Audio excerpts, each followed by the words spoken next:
Well, hello everyone. Today I came out to talk to you guys about my Ortlieb Back-Roller Classics. Alright, like I said, I came out here to talk to you about the Ortlieb Back-Roller Classics. Why I feel like I'm qualified to talk about these bags is because I've used these bags, these exact bags now for 3 years, including in that 3 years was a cross-Canada trip. I used them on the second half of my cross-Canada trip to replace a pair of Ortlieb Panniers that were inadequate because the bottom attachment was a magnet and the magnet just was not adequate enough. If you were going to have a magnet to hold the bottom part on, it would have to be really strong, which would make it really hard to get off at the same time. So those bags did not work out because of that. So I switched to the 20-liter version of the Ortlieb Back-Roller Classics. Okay, let's just get into the stats real quick. I'll try and put some on the screen as well. I'll just cover the real, kind of the ones that everybody's looking for. Of course, the price. I can get them in Canada for $260 Canadian off the Ortlieb website, and that's for both of them, for the pair. So pretty decent deal. Anything worth quality for anything nowadays costs a little extra money, and that's just what I've come to find. So, and all right, so as I said, they are 20 liters each, giving you 40 liters of volume between the two of them, obviously.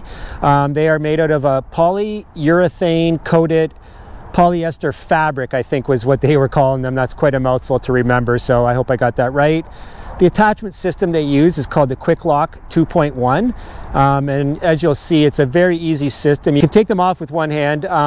You do kind of need both hands to get them on properly, but very simple attachments to put on and off. Anybody concerned about the plastic look of them, like I said, I've been using them for 3 years, well over 20,000 kilometers, and they're still going strong. I bought some spare attachments, the things that I thought might break, and I haven't had any issues with those things failing at all so far. So I still got all the spare stuff ready to go if I ever need it.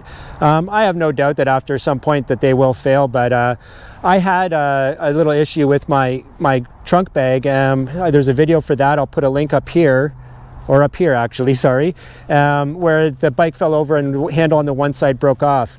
The bag works just fine without it. When I contacted Ortlieb, they were more than happy to help me out, send me the new part, which anybody could put on themselves. I've left it off because, like I said, it works just fine with the one, and I'm just going to keep that one as a backup for the other handle, so now I got a backup for that as well. The thing I like about these bags is the actual roll feature. A big thing when you're out bike touring is waterproof bags.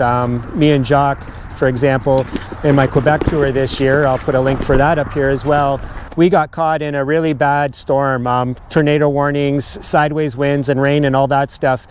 My Blackburn bag was the only bag that failed. My frame bag was the only bag that allowed water to get in, and quite a bit actually.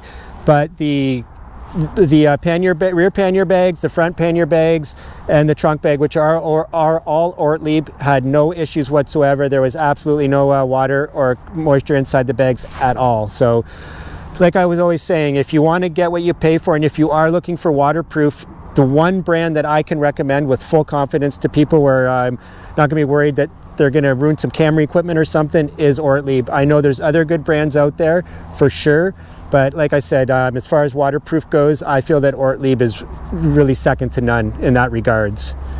And like I said, I do like the roll feature. As you can see, there's a lot of volume inside. Right now I had just brought my sleeping pad and my tarps in there as well. There's an inner pocket, as you can see, that you can put, you know, cutting boards, plates, anything important, ID, just stuff like that that you want to access that you don't need quick access to throughout the day. So as I said, just to give you a little more background on really what I put these bags through, I feel like I've kind of used them in every single situation if you want to put labels on them. Traditional touring, bike packing.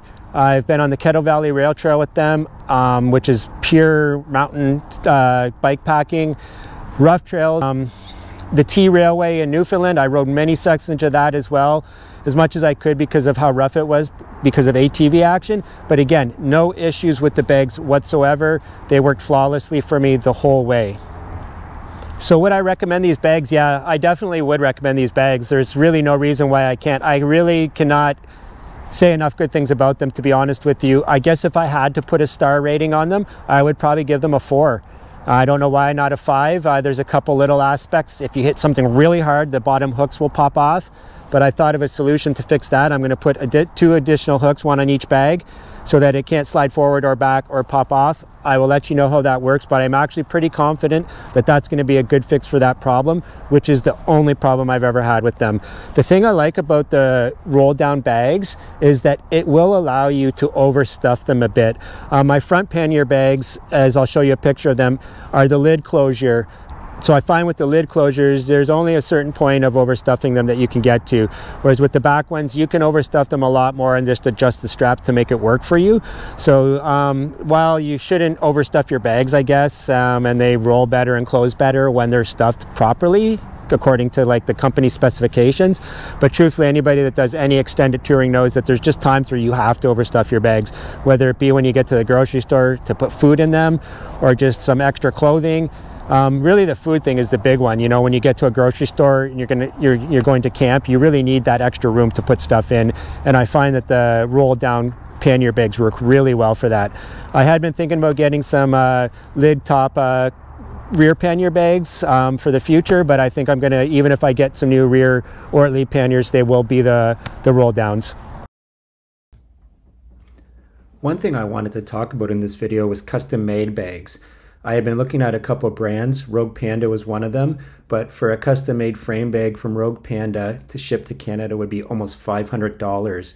I've used Ovea Negra in the past. I have the Chuck Bucket. It's a really great product, but it's the duty and import fees that kill you when using this stuff. I've looked at a couple Canadian companies that I'm going to reach out to and see if they want to work with me.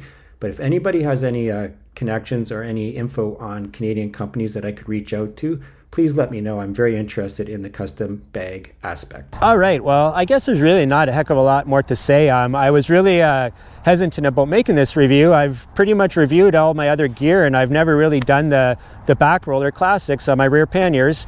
Really, I never did them because I just figured everybody knew that they were really good and bulletproof and a go-to bag. But I figured, you know what? There are people out there that aren't familiar with the product. I really want to let people know how good they are, and that, yeah, you're going to spend $260 Canadian, but you are going to get what you pay for. Like I said, this is 3 years going in, and I have no need to replace them, so I'm not. Really good bags. You get what you pay for. I definitely recommend them. All right, well, thanks for joining me out here at my local park, Malden Park, just a little slice of nature I have close to my house on this beautiful November 25th day. It's a little chilly, but as you can see, no gloves, no toque, nothing like that. Not a lot of breath coming out, so not too bad. I think it's a little bit above freezing. I think it's like 40 Fahrenheit. I'll put the Celsius on the screen if I can remember. But anyways, guys, I am going to sign out now. I just want to mention that I am still looking to do the Great Divide mountain bike route in 2024.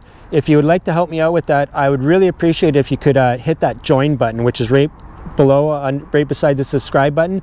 And it'll offer you, right now I have 2 tiers where you can join for a monthly fee.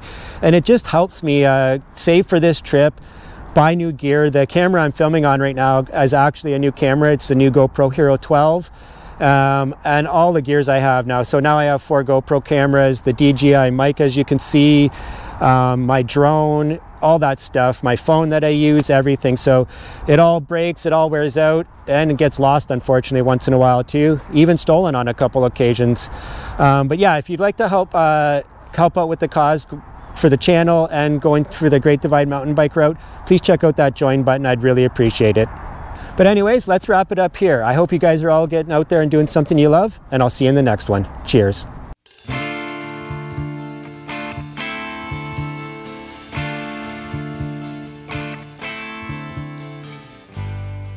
Ooh, ooh, ooh, ooh, ooh, ooh.